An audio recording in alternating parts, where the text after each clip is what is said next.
Mid drop fade ang gagawin natin sa kanyang buhok. Umpisahan muna natin sa paggamit ng 1.5 na clipper guard. Siyempre dapat ay nasusuportahan niya ng suklay sa ibabaw or sa gitnang bahagi para yung pagputol ng buhok is mapuputol lahat or tatamaan lahat ng ating clipper. Natutulak kasi ng suklay yung buhok papunta sa clipper kapag naghahagod tayo.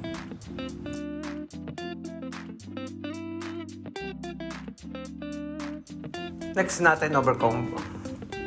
Babasa natin yung biglang pagkanto. Yung drop fade, B-shape yung likod is nababagay doon sa medyo flat ang hugis ng ulo. Gustong gusto nila yung ganitong gupit kasi nakikip nila o nagkakameron ng volume yung parting likod. And then syempre gamit tayo ng trimmer. Tanggalin na natin yung ilalim. Ito na rin yung magiging baseline natin sa pag-uumpisa ng pag-fade.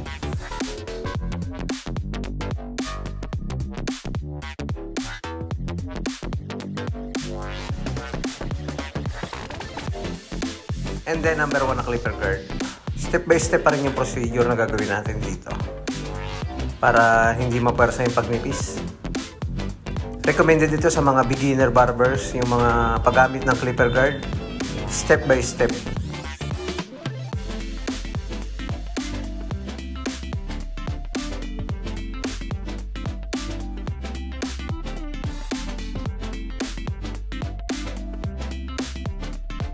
And then half guard.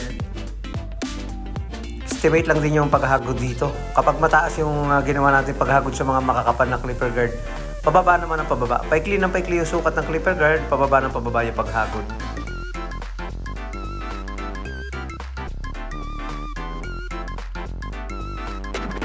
Zero close, zero open, tatanggalin natin yung pinakang baseline. Dapat naka-fade blade yung ating talim or mas manipis na talim.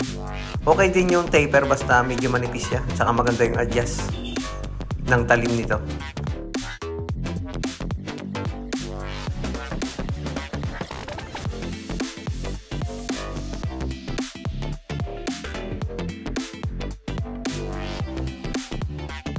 Siyempre kailangan natin basahin bago ahitan para malinis ng tingnan. Naka one side na yung kanyang buhok. Ganyan yung gusto niyong forma. Ito lang gilid, hindi na natin naahitan yung noo dahil medyo mataas na yung hairline nito.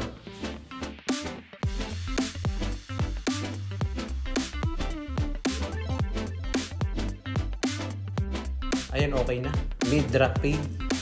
B-shape sa likod. Okay na yung ganitong gupit bagay sa kanyang buhok. Medyo mataas yung kanyang hairline pero gusto niya yung naka one side pa rin. Maraming salamat mga kabarberos.